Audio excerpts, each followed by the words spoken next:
All right, so here we are at section, what is this? This is 5.2. Is this part 4? I believe this is part 4. All right, so we're finding area by the Lippin definition. All right, so what we've done so far is we have taken a look at the idea of calculating the area under a curve by breaking it up into rectangles. So if you consider a plane region bounded above by the graph of a non-negative continuous function y equals f of x. That's this piece right here where it's bounded above. It's bounded below by the x-axis. That's here.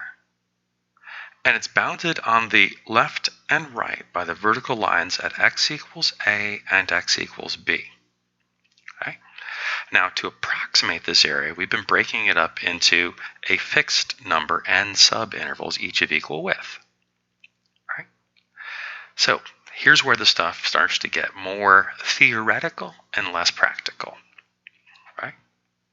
Suppose that we break this up into 100 subintervals. Okay, and we make 100 little rectangles in here. On every single rectangle, up at the top there, there's going to be a highest value and a lowest value. There's going to be a maximum and a minimum value on that interval, on that ith interval, whatever one that one is. And if for every single one of these rectangles, we always use the smallest value, that minimum value, then when we took the sum of all those rectangle areas, we would get what's referred to as a lower sum or a lower bound for the area under this curve. Right? Now, if we, for every single rectangle, use the maximum value on that interval and added all those up, we would get something called the upper sum.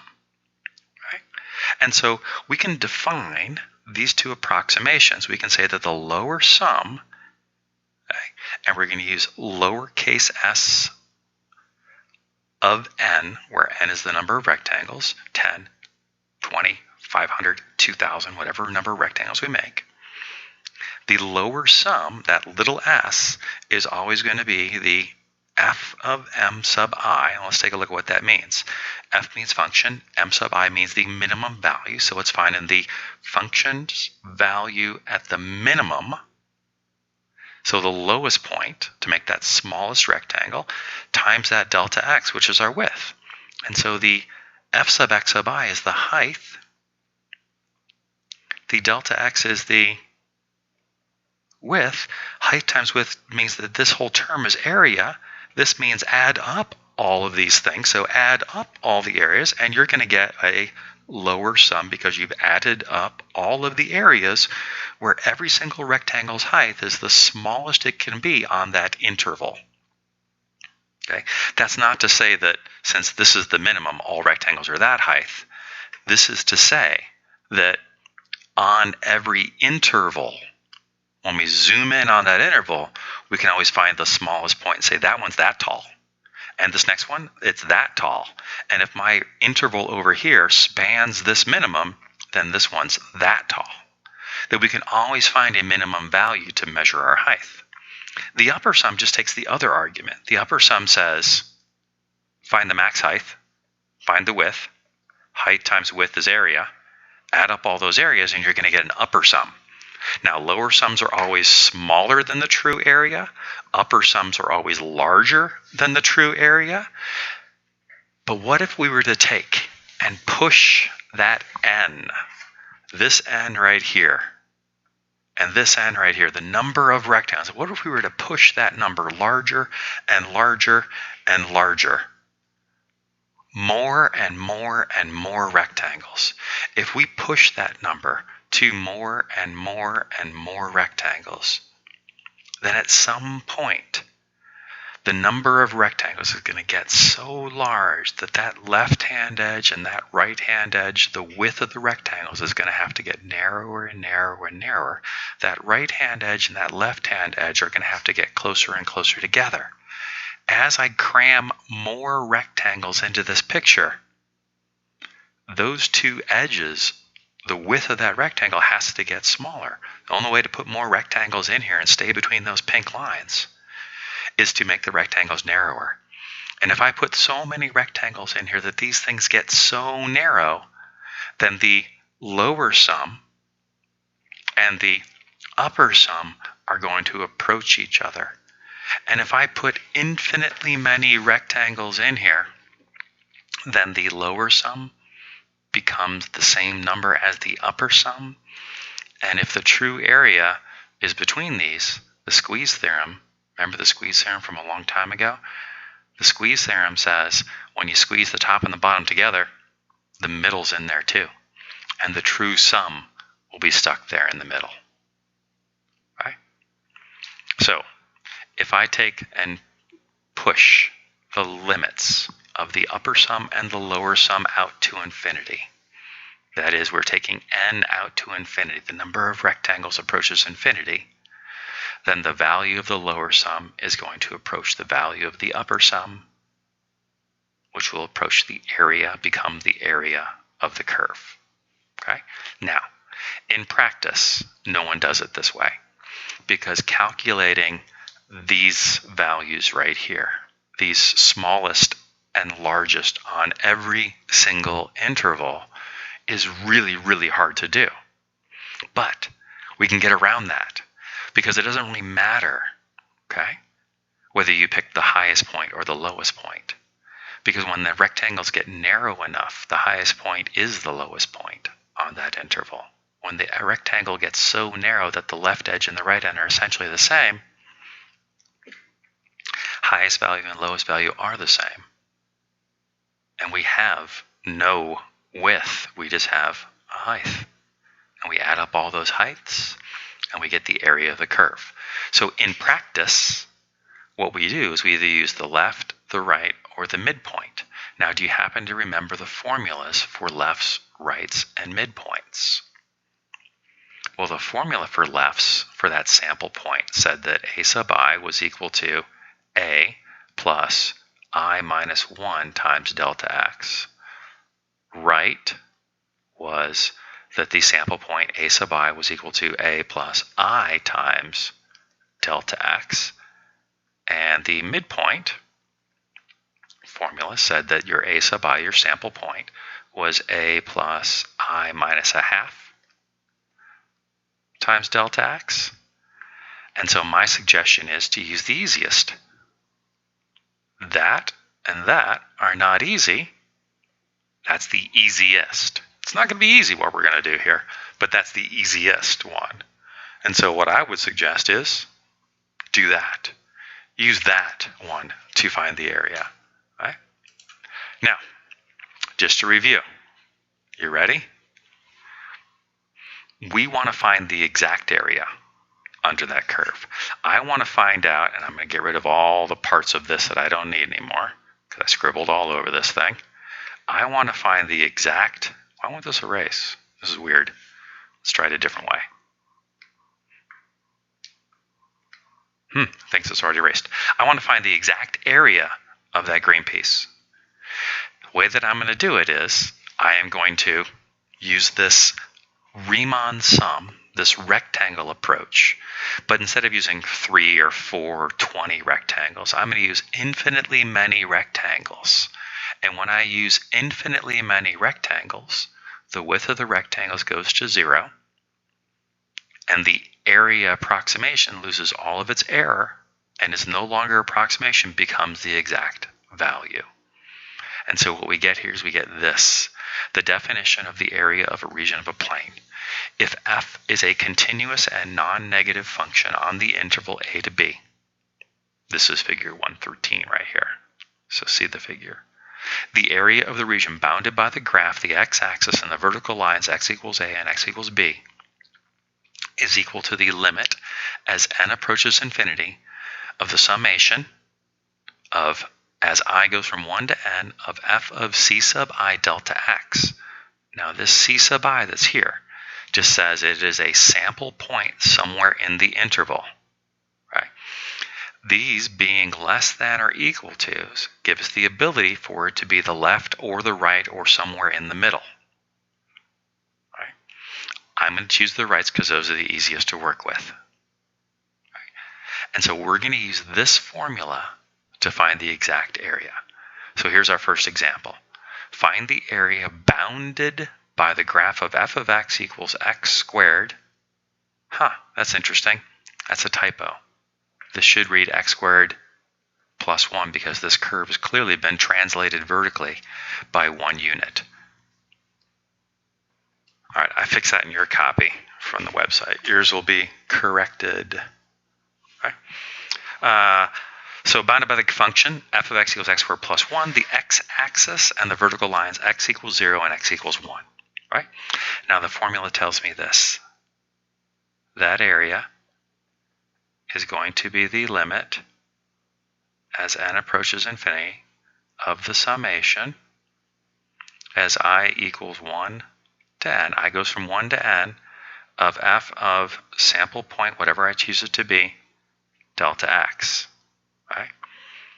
My delta x, by definition, is always b minus a over n, or in this case, 1 minus 0 over n, 1 over n.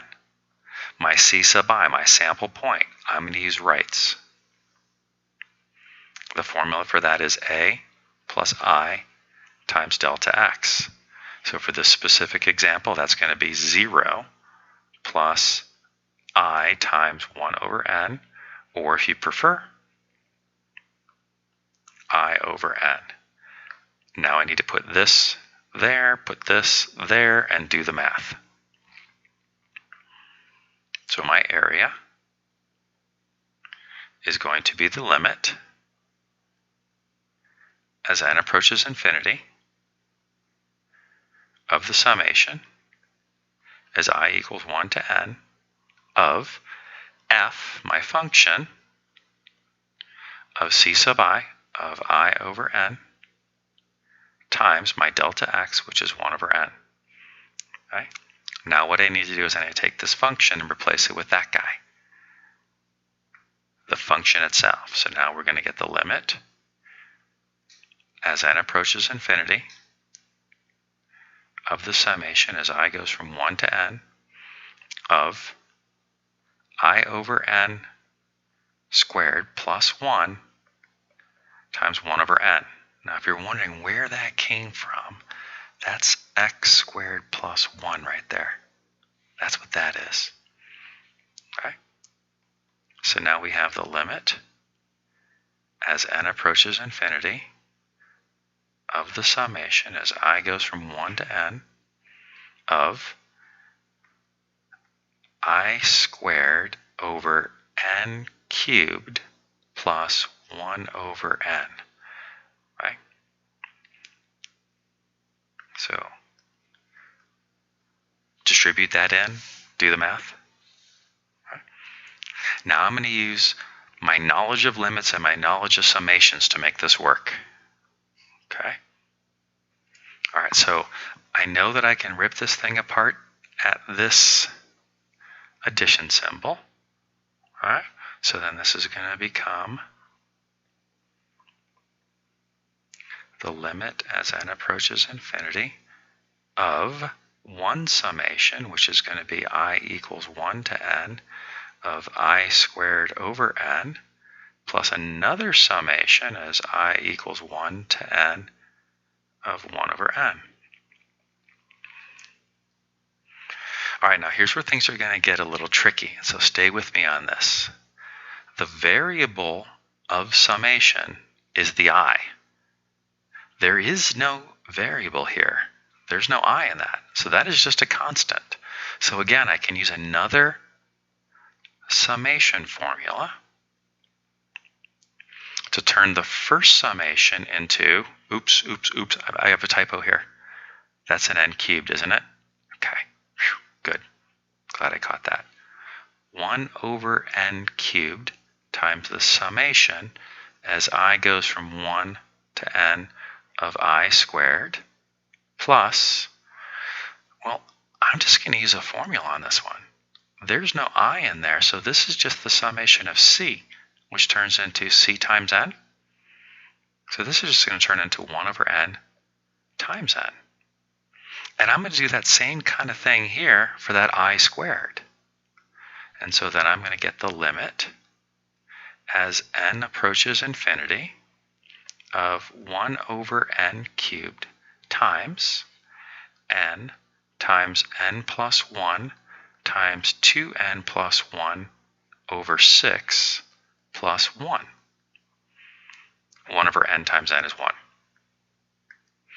Right? This is the formula for I squared from last section, for that summation formula.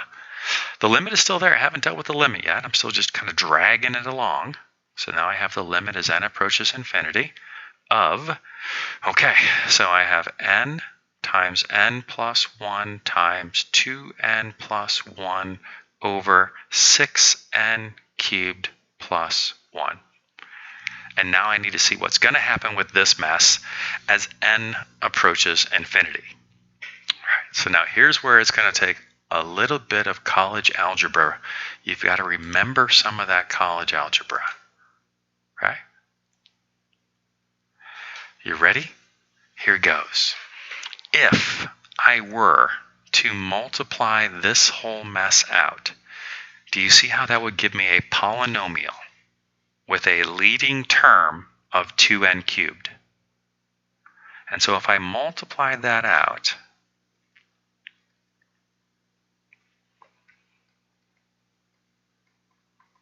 plus a bunch of stuff, over 6n cubed, plus this 1 right here, right? Now, I know you're wondering, why don't you figure out these terms? Honestly, I don't care. What is the limit at infinity? A limit at infinity is essentially asking, what happens when the variable gets bigger and bigger and bigger and bigger, grows without bound? Now, if you think back to college algebra, this is a question about a horizontal asymptote. And what was the rule for when you had a polynomial over a polynomial? The rule was, if the exponents matched, the horizontal asymptote was the ratio of the coefficients, which then tells me that my area is going to be equal to 1/3, 2/6 reduced, plus 1. Okay? Since there is no n in this term, the limit of 1 as n approaches infinity, it's just 1. Right? And so I get 1 plus 1/3, or 4/3. Now I know there might be some people who are unhappy with this, so let's take a look at this from a different perspective. Let's go look at the graph. So Desmos. Okay, so I have a function. I'm going to change those n's to x's so it'll graph for me. And it is a fraction. My numerator is x times x plus 1 times 2x plus 1. My denominator is 6x raised to the third. So here we've got the graph, and if we look at what's going on here, it clearly has a horizontal asymptote, and I think that horizontal asymptote was at, what was it, 1/3? And it's approaching that horizontal asymptote. It's right there. As we got further and further and further, it gets closer and closer and closer. And so I have found my area of 4/3. So let's go back and take a look at what we just did here. Somebody asked me to find this area. Geometry failed me. Geometry fails me miserably because that's not a shape that I have a formula for. That's not a square or a rectangle or triangle. So I could approximate it, but they didn't want an approximation. They wanted the area. They wanted the exact area. So what I had to do is I have to use this formula right here that says the area is exactly the limit as the number of rectangles approaches infinity, n approaches infinity, of this summation. Now there are two operations going on here. There's a summation hidden inside of a limit. We have to deal with the summation first. Okay? But before we can deal with the summation, we have to deal with this argument of that summation. So we have to clean it up. So we identify that we are going to have a delta x, a known delta x value. Right. So we found our delta x.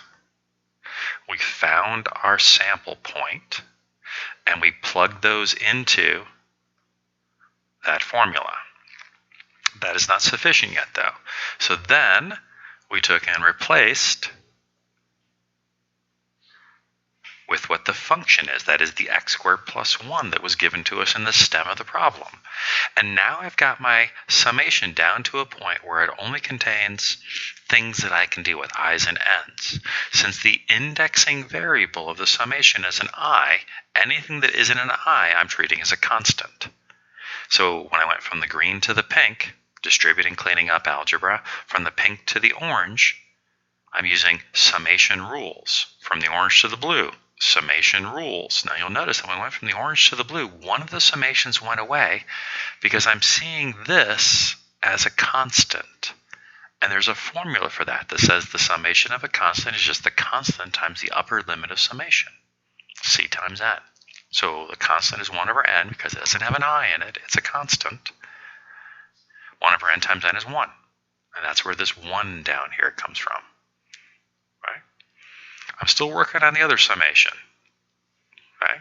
I strip out all the things that aren't i's. I pull that n cubed out. I got an I squared in there. And then when I go from the blue to the, what do you call it? Blue to the green, I can use the formula for I squared that I learned. The formula for I squared says the summation as I goes from 1 to n of I squared is n times n plus 1 times 2n plus 1 over 6. From the blue to the red, I'm just cleaning it up, algebra, right? Denominators multiply together, we get 6n cubed.